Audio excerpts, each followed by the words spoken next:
So I want to talk about drama and why it's so incredibly important to not let drama get in the way of your landscaping business.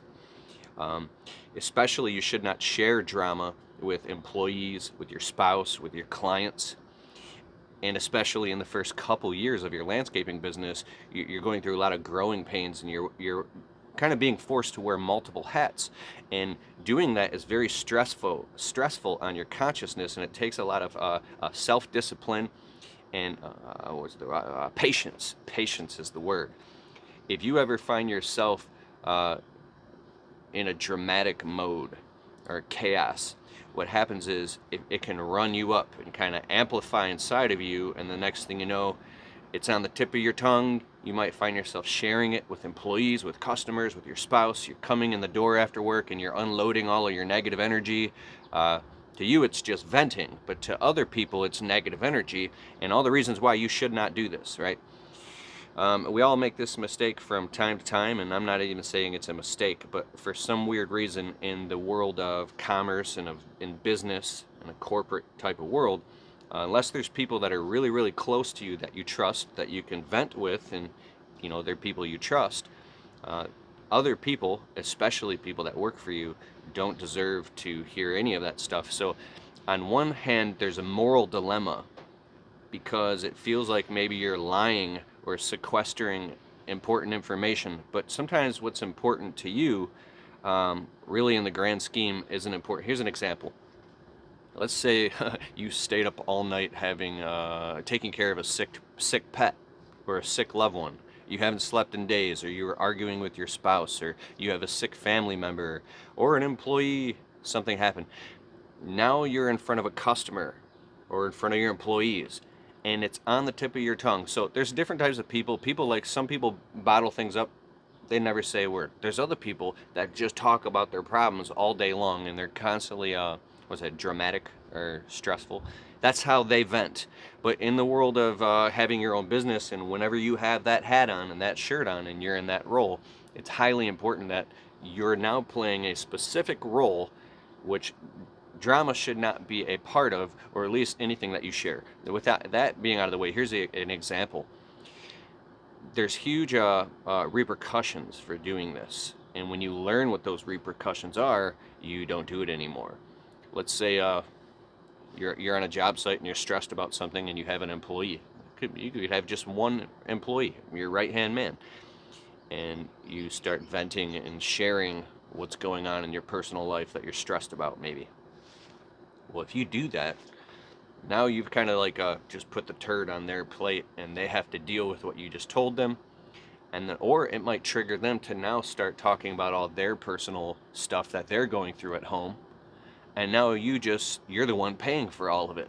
That's kind of sad to say. It's like this role you have to play, because outside work that might be just fine, maybe. But if you find yourself on a job site now eating up a half an hour talking about everything that's going on in your personal life, you've also just opened up a Pandora's box and a door, saying that it's okay for us, more so in the landscaping environment. There are a lot of women, but we'll just say men at work, right? In this politically correct environment wherein it's almost like you can't say anything anymore.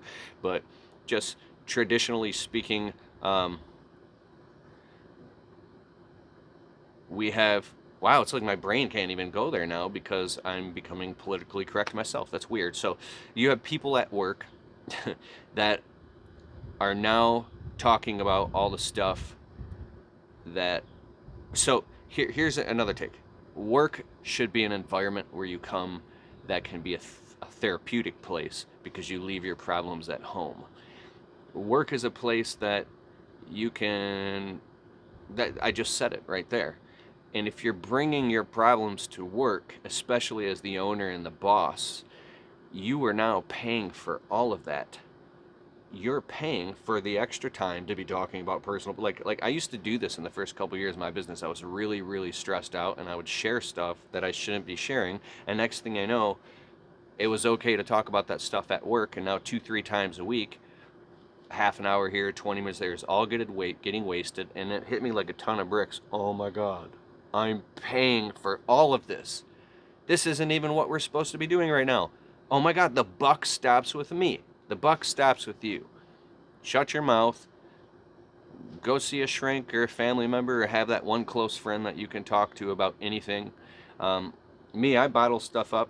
My friend William calls me up. He goes, bro, why haven't you called me? I'm like, because I've been depressed the last week, and you're a super positive, motivated guy, and I really trust you, and I don't trust that I would open my mouth and just start complaining about what I'm going through. He goes, bro, you're like my best friend. Why would you even hesitate to call me? Who cares if you got something negative to say? Let it out. That's what we're here for. We're friends. I'm like, okay, I really, really appreciate that. I'm like, you want to know what's going on in my life right now? I got this, I got this, I got this. And then I'll just discharge all this, venting all this energy. And I'm like, bro, I feel so much better. He's like, see, man, that's what we're boys. That's what it's for, right? And so, but I have William, like I have that friend that I can talk to, but you don't want to talk about, like imagine if you come in the door. William is also my work friend. He's my real friend, but my work friend. Who do you have? Who's your friend, right? If you come in the door to your spouse, and you just start dumping all this negative energy or complaining about what happened at work, I think the more that's not a good thing, right? Because your spouse already has a bunch of things they're dealing with, and now you're putting all that energy on their plate. Here's a tip and a trick. When you pull up in the driveway at the end of the day, shut your key off, flip your phone over, take a breath, take 5 breaths, and just take 2, 3, 4, 5 minutes, and just relax and center yourself before you go in the house. If that doesn't work, leave your phone in your truck for the first hour. Don't even go about. That's what I do now. When I pull up at home from work, my phones stay in my truck until after I've gotten the house. I've said hello to my wife. I take a shower. We sit down. We eat dinner at the dinner table. We talk. After all that's done, then I'll go out to my truck and I'll go back and check my phones. That has made a tremendous difference. Just that one simple thing of leaving your phone in the truck for the first hour when you get home, right? Things like that. So drama, Eckhart Tolle, in the book The Power of Now, and his other books, you can listen to them on audible.com. I could put a link in the description below for a trial subscription. I think you get like a free week or something off of audible.com. Eckhart Tolle will center you and make you feel like present and in the now. And it's important to become present and get into the now, because if you are really, really stressed out and you can't get into the now and the stress is overcoming you and you're chaotic, at least you have control of your mouth. At least you can keep your mouth shut and not say stupid stuff to your customers, to your employees, and to your spouse if you're going through stress. But you have to have that outlet. I just was trying to define this conversation and talk about how important it is. Being dramatic, like Eckhart Tolle says, the pain body arcs and it jumps to other people.